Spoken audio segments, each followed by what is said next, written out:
Clamp prop! Hey guys, it's Spence and welcome back for another lesson.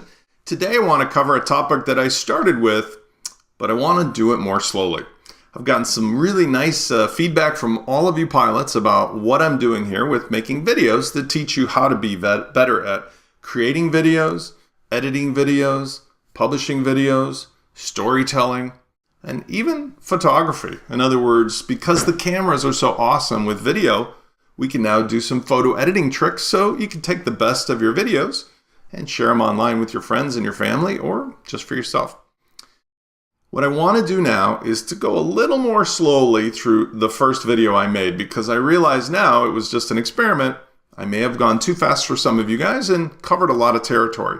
So today let's start with the basic tools of what we're going to do to edit our videos and also ultimately to make really cool still images as well. And all of this can be done with either free or almost free because that's what's available now on the internet.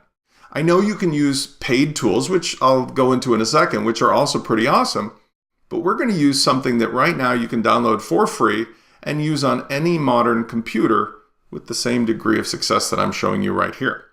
Best of all, my longer term goal for this is to take some of the really cool things that I teach you and then save those settings into something that you can download yourself. So that if you see something that I do, you can get a huge head start by simply taking the pre-settings that I've literally made on screen, downloading them, and then re-uploading them to your own copy, and you'll be ahead of the game. So if you're ready to get started, let's talk about what's on the screen here. The tool that I had used before is called HitFilm Express. And I like to think of this as an everyday man's combination of some of the best tools that otherwise used to be only available through Adobe or let's say even Apple. You've probably heard of things like Apple iMovie, which is included for free, but they have a high-end product called Final Cut Pro that's really complicated and also awesome, but it's over the head of most people's needs. On the Adobe side, they have things that allow you to do movie editing like Premiere, which is again a professional level tool, way over the head of most people.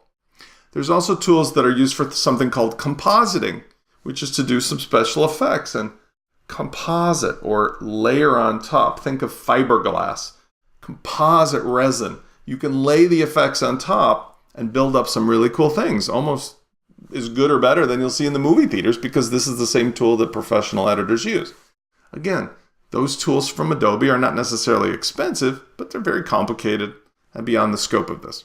And then finally in the middle, there's tools that people use for editing today, which I'm sure you've heard the names of.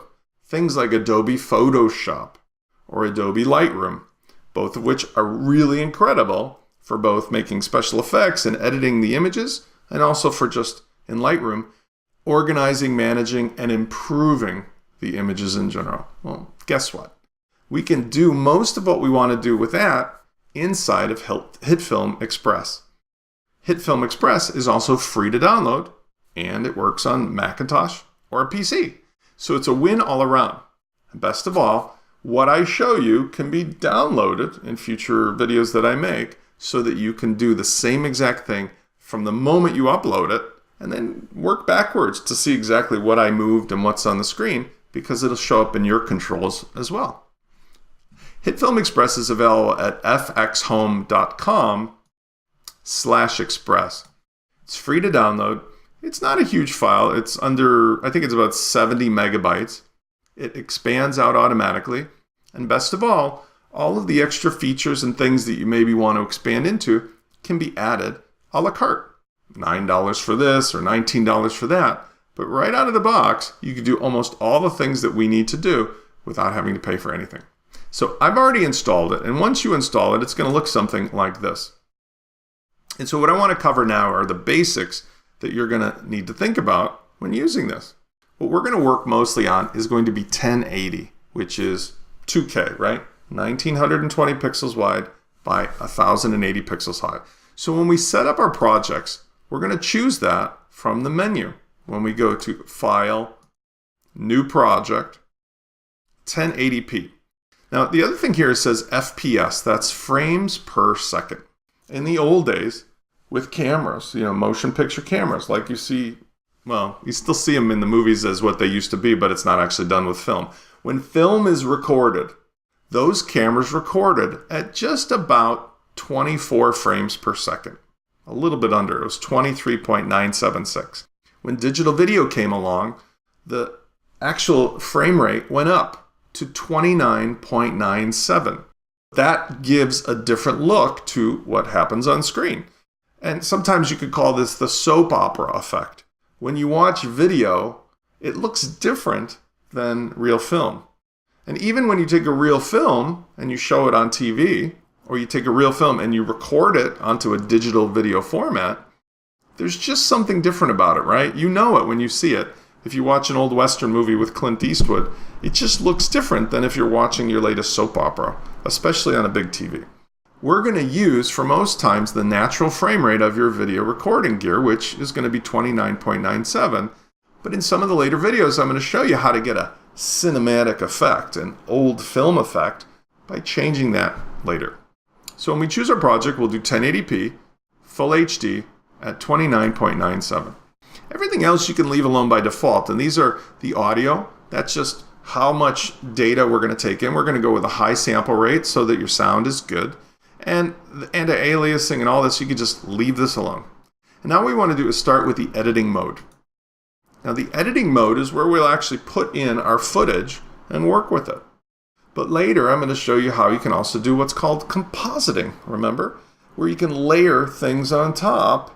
And so each of those layers can be adjusted and then, when you're looking straight at it, produce a beautiful result.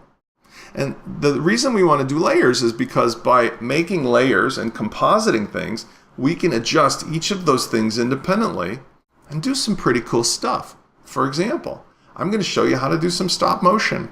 I'm going to show you how to take, let's say, an image of a trike and fly it through a background, even if it didn't happen in real life. I'll show you how to take somebody's head and put it on somebody else's body. And lots of cool tricks that'll make your flying videos super fun. And here's my promise.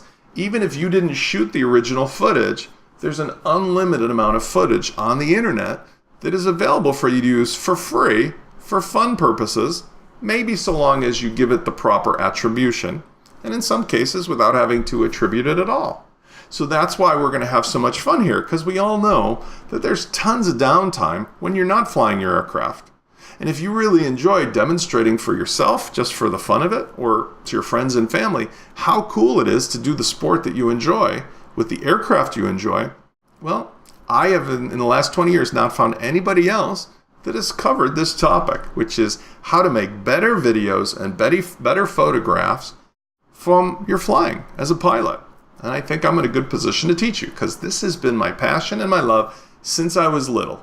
I started out doing black and white still photography when I was a kid with, the chemicals and everything. And I worked my way all the way up through regular color film and developing into the earliest clunky days of videography, and then finally combining all those loves together with my love of flying. And I've been a pilot since I was 16. I'm 52 this week. So that's a long time, and I want to share with you all the best tools. So I'm going to leave the next step for my next video, but what you have in front of you is the basics of all that you'll need. I'm going to also show you how to use this tool in combination with free resources, such as those you will find at YouTube. This is where we can find all kinds of flying footage to start practicing with, or to do what we call mashups.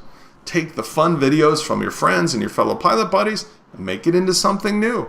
A music video, a compilation, a training lesson, something that tells a story. Finally, we have resources such as Pexels, which, let me type that again. This is a resource for free imagery, which we'll use for things like backgrounds, right? If I type in something as simple as sunset, I'll get an amazing series of high definition images that I can use as the background in one of my scenes. And last but not least, royalty-free music. If I go to YouTube, if I can type today, royalty-free music, there's a library called the Audio Library at YouTube that has thousands upon thousands of awesome songs and sound effects that have been approved by the big boss to use inside of your creations so that when you do post them back to YouTube or wherever else, nobody's going to complain that you violated copyright. So I hope that you'll join me on this journey inside of this adventure.